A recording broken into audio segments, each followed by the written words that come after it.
जानते हैं सर, मनीष कश्यप अब जेल से बाहर कब निकल सकते हैं या उनको सुप्रीम कोर्ट से बेल कब मिल सकती है? आज हम आपको यही बताएंगे। लेकिन उससे पहले यह बता देते हैं कि सुप्रीम कोर्ट में मनीष कश्यप के मामले में सुनवाई चल रही है और कल जब सुनवाई हुई तब यह देख के हर कोई हैरत में था कि मनीष कश्यप के खिलाफ तमिलनाडु सरकार की ओर से जो वकील खड़े थे उनका नाम कपिल सिब्बल है, कांग्रेस के दिग्गज और कद्दावर नेता। जब वो सुप्रीम कोर्ट में बोलते हैं तो अच्छों की बोलती बंद हो जाती है। उतना बड़ा नेता मनीष कश्यप जेल से बाहर न निकले, मनीष कश्यप के खिलाफ में तमिलनाडु सरकार की तरफ से वकालत कर रहे हैं और इस बेंच की सुनवाई कर रहे हैं जस्टिस कृष्णमूर्ति और जस्टिस संजय करोल। वही मनीष कश्यप की तरफ से जो वकील हैं उनका नाम सिद्धार्थ दवे है। मतलब पहले यह समझिए कि सोशल मीडिया पे जितनी बकैती मनीष कश्यप को लेके चल रही है वो सब झूठ है। वो सब झूठ है कि मनीष कश्यप 10 दिन में बाहर आ जाएंगे, मनीष कश्यप 2 महीना में बाहर आ जाएंगे, मनीष कश्यप को लेके सुप्रीम कोर्ट ने फलाना को फटकार लगा दिया, ढिमकाना को ये बोल दिया, वो बोल दिया। वो सब सिर्फ और सिर्फ बकलोली है, बकैती है, बकवास है, झूठ है।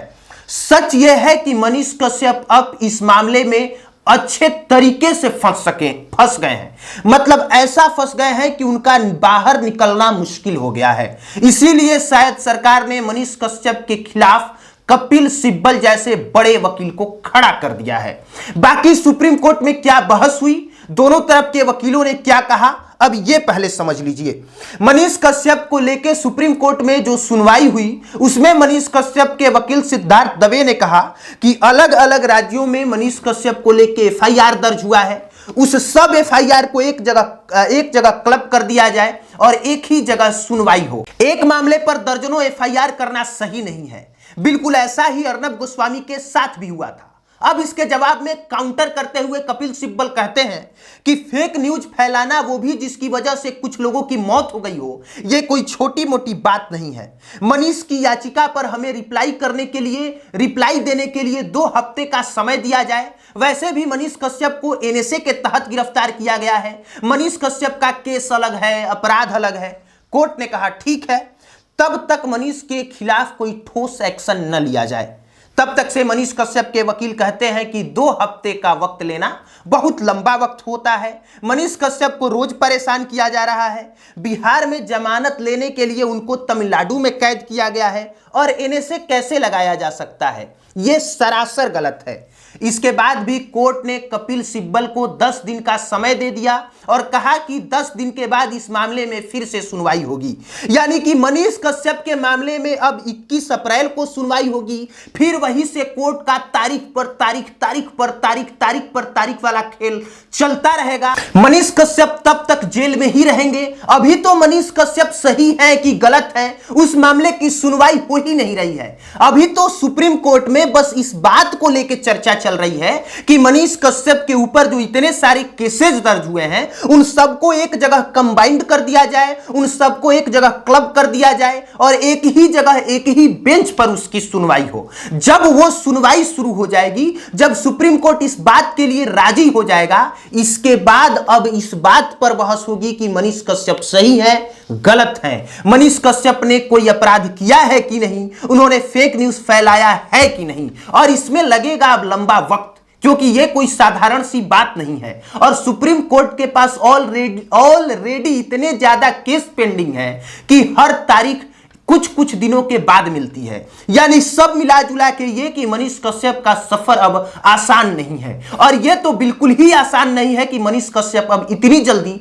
जेल से बाहर आ जाए। लेकिन इतना समझ लीजिए कि कोर्ट ने अब तीनों लोगों से जवाब मांगा है, यानी बिहार सरकार से भी, तमिलनाडु सरकार से भी और केंद्र सरकार से भी। और इस पर सुनवाई 21 अप्रैल को होगी और 21 अप्रैल को ही यह तय होगा कि केंद्र सरकार मनीष कश्यप का साथ देती है या साथ नहीं देती। क्योंकि मनीष कश्यप पर एनएसए लगाया गया है तो इस वजह से केंद्र सरकार को भी जवाब देना है और केंद्र सरकार इस मामले पर, यानी एक तरफ से यह समझिए कि भाजपा, मोदी जी का क्या जवाब होता है, यह देखना बेहद दिलचस्प होगा। और तब जाके पता चलेगा कि क्या सच में भाजपा उसका साथ देती है जो लोग उसकी बात करते हैं।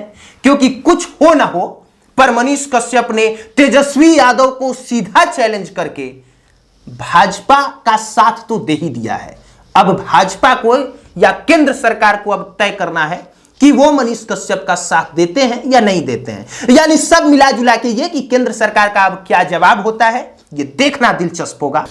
और हां, जाते जाते एक बात और समझ लीजिए कि पहले इसी मामले में सुप्रीम कोर्ट में तमिलनाडु सरकार ने जिस वकील को अपने पक्ष के लिए रखा था उनका नाम संजय हेगड़े है, लेकिन संजय हेगड़े को हटा दिया गया और सबसे बेस्ट वकील कपिल सिब्बल को रख दिया गया। इसी से आप समझ सकते हैं कि खेल क्या चल रहा है, क्या कोशिश की जा रही है। लेकिन फिर भी हमें इस देश की सबसे बड़ी सर्वोच्च न्यायालय पर पूरा भरोसा है कि फैसला देर से आएगा, पर जो भी आएगा आपके हक में आएगा, सही आएगा। क्योंकि कहा जाता है कि सत्य परेशान हो सकता है, पराजित नहीं। बाकी आप देख रहे थे पब्लिक प्लेटफॉर्म। मेरा नाम कुमार अभिनव है। देखने के लिए आपका धन्यवाद।